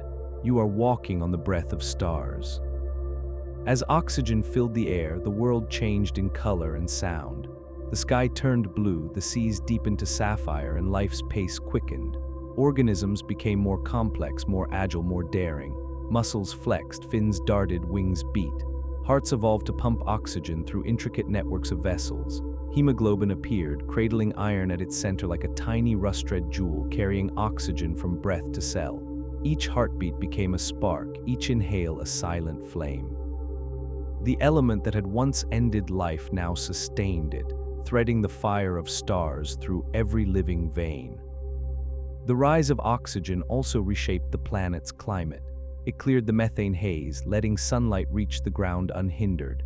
It forged ozone high in the sky, shielding the surface from the sun's harshest rays. For the first time, land became safe to touch the air. Plants crept from the water, breathing out even more oxygen, feeding their roots on the soils rusted by ancient seas. Animals followed, carrying oxygen into their blood, their muscles, their dreams. The air grew rich enough to burn, and fire sparked for the first time on dry hills. The same element that blazed in stars now blazed on Earth, in forests and lungs and thoughts.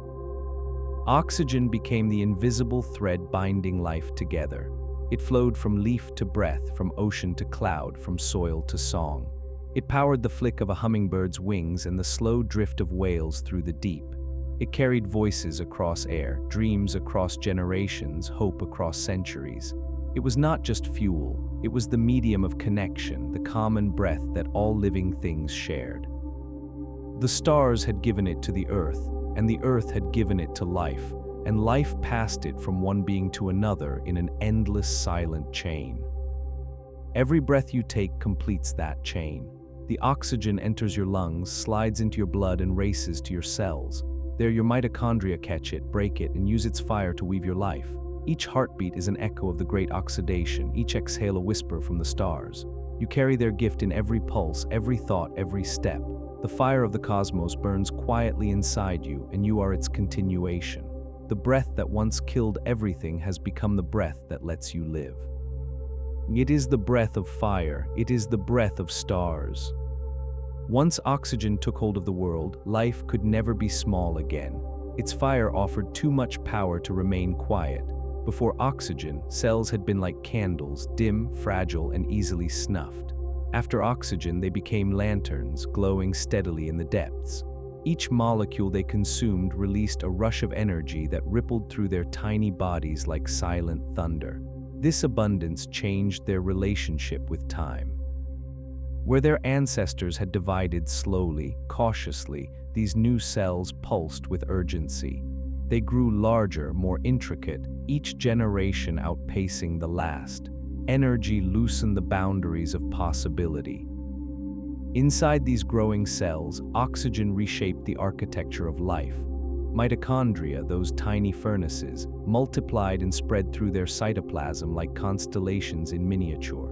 They provided so much power that cells could afford to build and maintain complex structures. Membranes folded into labyrinths, scaffolds of protein crisscrossed their interiors, and nuclei swelled with coiled strands of DNA. With this energy came freedom.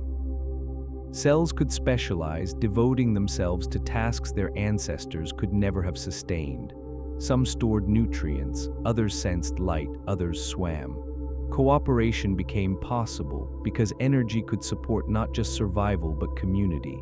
The first multicellular bodies began as fragile alliances, held together by shared oxygen fires.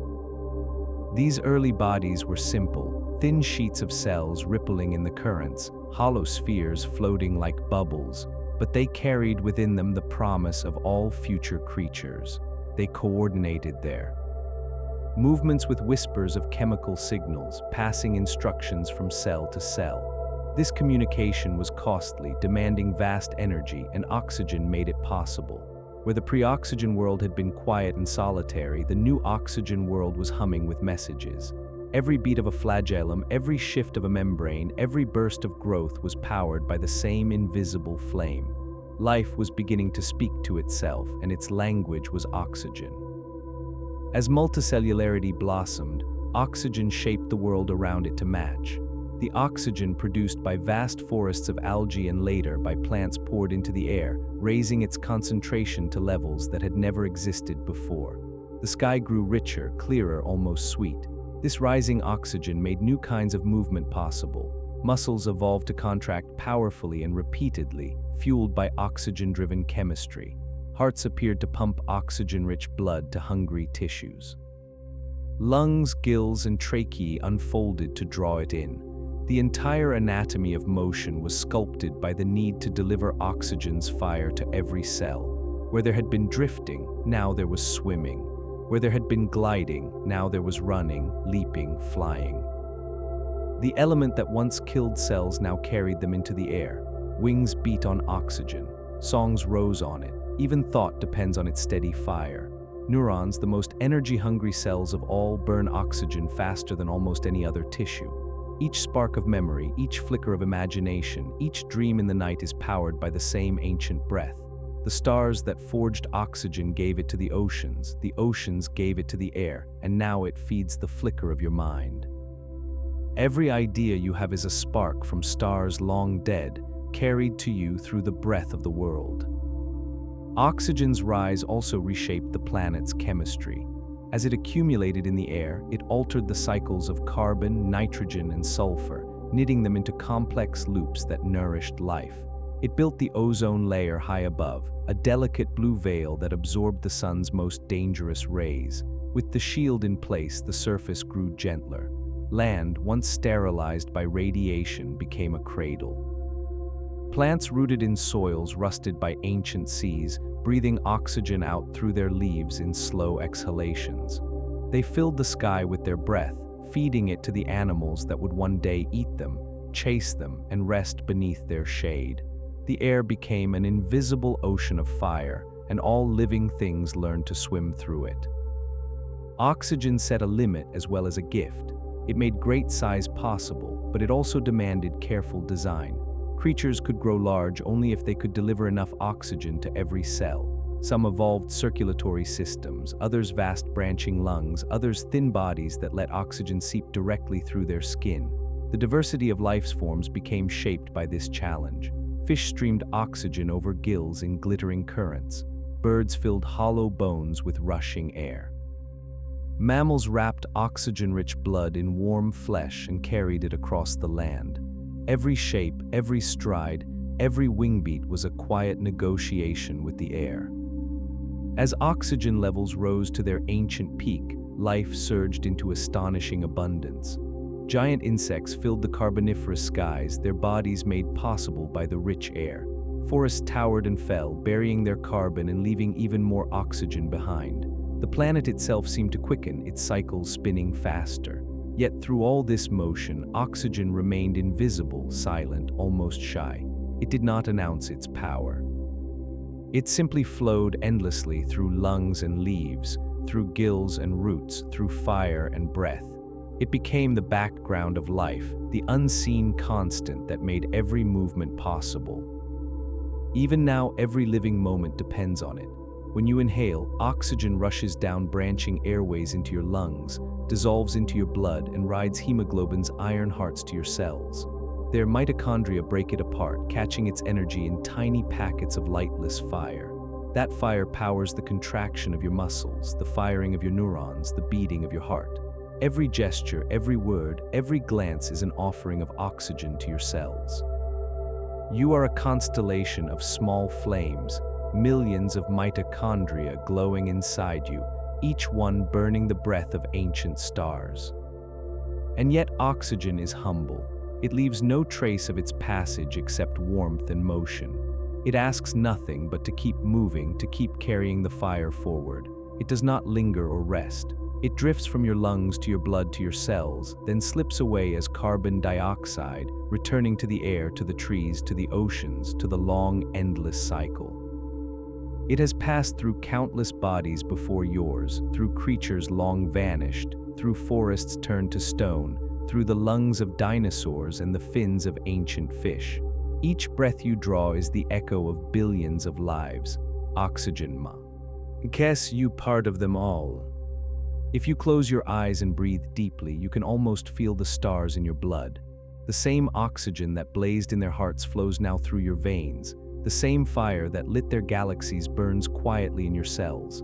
The great oxidation was the first spark, the moment the star's gift became the world's breath. Life caught that spark, carried it, and built everything we see upon it. And now, as you breathe, you carry it too. You are the breath of fire. You are the breath of stars. As the ages unfolded, oxygen became the quiet heartbeat of the world. What had once been a rare and lethal trace had grown into the very rhythm of life, moving invisibly through air and blood, leaf and ocean. It powered every gesture, every dream, every delicate unfolding of wings and thoughts. Yet it remained humble, unseen, a ghost of ancient stars passing softly from one life to another. It did not ask to be remembered. It simply moved, carrying the fire forward. The creatures that rose on its breath became the architects of a new earth. Plants draped the continents in green, each leaf a small engine spinning sunlight into oxygen, exhaling it to the sky. Forests grew thick and deep, their canopies sighing with invisible fire. Animals moved through them, drawing the air into their lungs, carrying it into their muscles, turning it into motion. Each heartbeat struck like a spark. Each breath was a soft flash of the stars' old fire, caught and tamed and passed on. The world was no longer a silent stone. It was a slow dance of flames. In the oceans, oxygen wove silver paths through drifting shoals.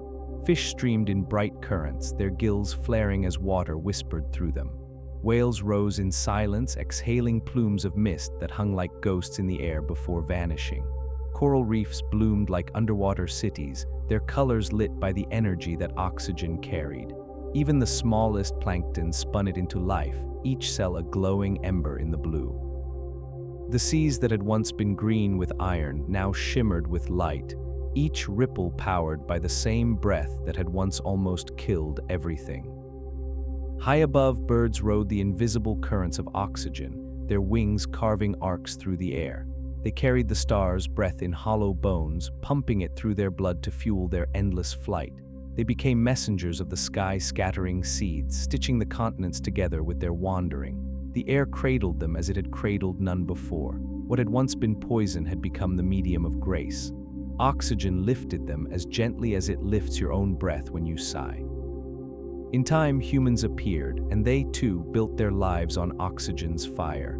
They filled their lungs with it at birth and carried it until their last quiet exhale. They forged iron pulled from the ancient banded stones, iron once rusted by oxygen in the deep seas, and used it to build their homes and their tools. They learned to kindle flames from oxygen, warming themselves, cooking their food, and lighting their nights.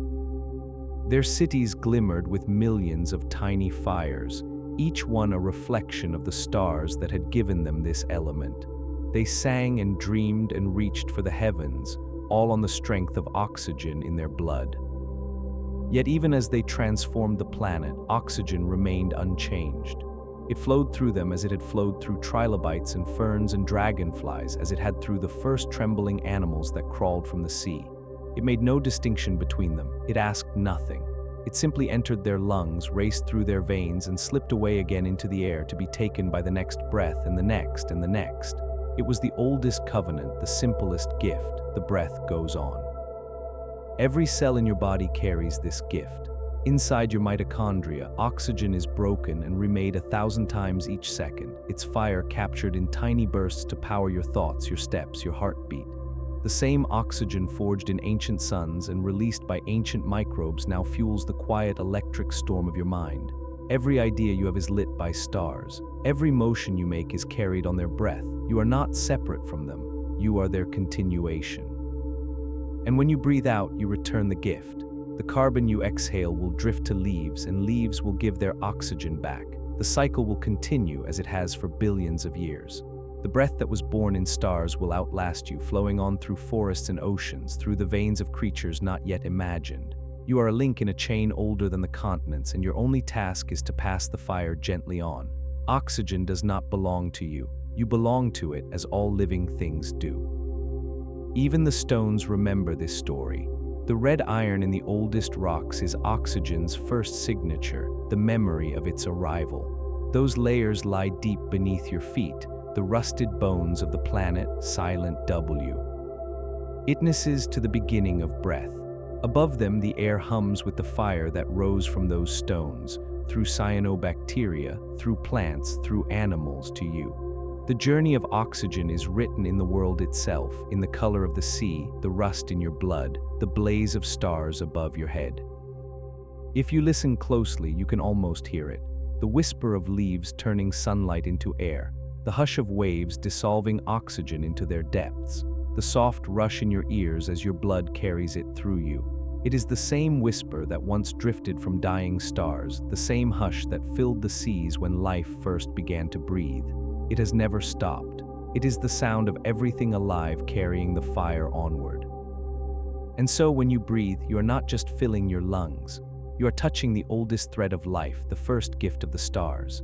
The oxygen you draw in has passed through forests and oceans, through trilobites and dragonflies, through the lungs of whales and the wings of birds, through the leaves of trees that watched the first sunrise. It is older than mountains, older than memory, older than every word you know. You are borrowing it for a moment, shaping it into your life, then giving it back. The stars forged this breath, the oceans caught it, the microbes freed it, the forests raised it, and now it burns in you, quiet and bright.